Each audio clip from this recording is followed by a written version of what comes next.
दो सेल्समैन एक बड़े जूतों की फैक्ट्री में काम करते थे। एक दिन कंपनी ने उन्हें अफ्रीका के एक दूर दराज इलाके में भेजा ताकि वहां की मार्केट का जायजा ले सकें।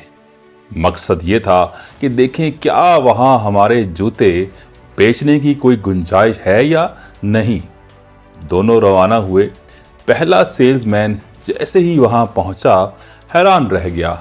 लोग नंगे पांव चलते थे, मट्टी में, कांटों पर, पत्थरों पर। उसने फौरन कंपनी को एक पैगाम भेजा, यहां तो कोई जूता पहनता ही नहीं, वक्त और पैसा जाया करने की जरूरत ही नहीं है। वो मायूस होकर वापस चला आया। एक दूसरा सेल्समैन उसी कंपनी से वहां पहुंचा।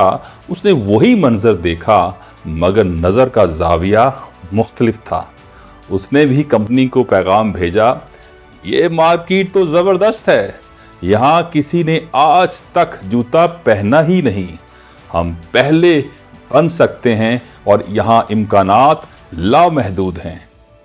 वो वहीं रुक गया और लोगों को जूतों की अहमियत बताने लगा।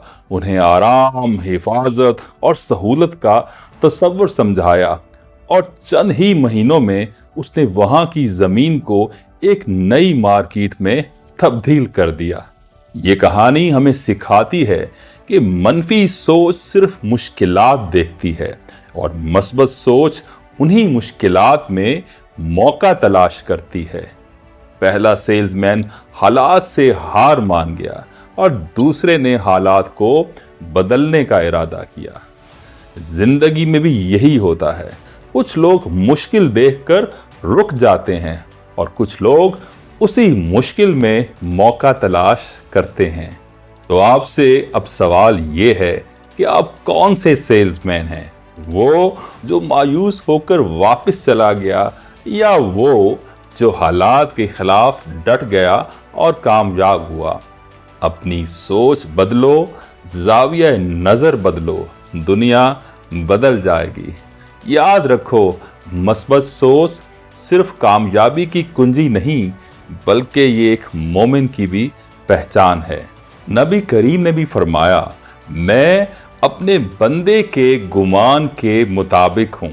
अगर वो अच्छा गुमान रखे तो उसके लिए अच्छा, और अगर बुरा गुमान रखे तो उसके लिए बुरा।